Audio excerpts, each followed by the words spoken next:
So if you watch some of the other videos, you might have seen a video where I talked about the jerk line, how you attach it. Now I'm going to talk about how I personally am going to put my rope on, how I'm going to attach it to the saddle horn, and then also I'm going to step on and show you how I put my jerk line in. So if you want to know exactly how I put my jerk line in to go win the bigger rodeos, you're going to want to stay tuned to the end of this video. So first things first, after we got everything set up, everything's dialed in, first thing we're going to do, we're going to double check our latch. Is it frayed? Has your rope hit it a few times, and is it about to break? Because I see it break all the time with people when they're roping. We're going to go ahead and run it through. Now, you can do one of two things. I like to shorten my rope up before I run it through, but I'm going to run it through there. Okay, 2 hands. I'm feeding my rope through as I do it. Through there, I like to rotate my neck rope to the other side. I always do that every time I tie it on this side. I rotate it through as I feed through my neck rope. Come underneath the reins. Sometimes I see people go over the reins, but then you can't ride your horse, okay? We go under the reins here, boom. From this point, we're going to remove our jerk line, and then we're just going to throw that on over the top, and then we're going to suck it down. Like always, always, always, when you put your rope on, even after it's put on, before you make your run, double check that this thing is tightened down, because I've seen people lose the end of their finger with this. So from here, I'm always going to put my jerk line back on. I'm going to make sure my rope will kind of be where I want it, but then I'm just going to set it on here like that. Okay, some people have straps. They go over the rope and then back to the saddle horn. I personally, every time I do that, I always come to the opposite side to get on. I get on and off the left side unless I'm trying to tie one really fast. Then we're getting off the right as quickly as possible.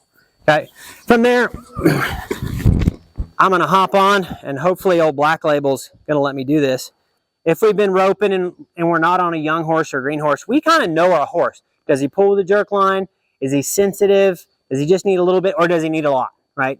All horses are not made equally. They're just like humans. We have different things we like, different things we don't like. So I don't know this horse. I'm just going to show you a standard setup that maybe I would have put on my horse Nico a few years ago. Now Nico was a super sensitive horse, and it didn't take a lot to get his attention. So what I'm doing now is I'm seeing to this horse and looking at this jerk line, like when do I want the jerk line to take a hold of the bit? So the more slack you have here, the further down the rope you're going to be before it starts to pull on the horse's mouth. Okay, so I am typically wanting my first tuck to be engaged fully when I'm right there. Okay, now if you have a horse that doesn't pull that much when you get to the calf, you might adjust this a foot or two, but you're not going to get much out of it. You're going to get probably 12 inches, maybe 18 inches.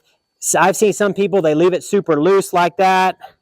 If they want pull down there, if I want my pull out of the stop, which is typically where I wanted my pull, I'm going to tighten that up a little bit. I'm going to run my first tuck in, make sure I adjust the belt properly. I want my first tuck all the way up against this belt loop.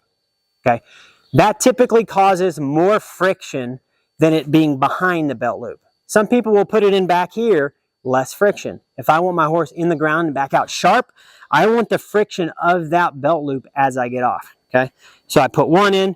This is a 3-tuck jerk line. I'm going to throw 2 in, then I'm going to throw 3 in. Now, when I'm putting my tucks in, okay, I want my loops even, okay, right here. I want my tucks even, unless I'm trying to communicate with my horse something different. Always before, I had a horse that really pulled sharp out of it. So what did I just do right there? I lowered this first tuck because I didn't want him sucking out of it so hard, but I wanted to pull later on. So you can adjust these how you want your pull. If this is lower, that means you don't want to pull in quicker, you want to pull later. If you want them all the same, that means you want even pull.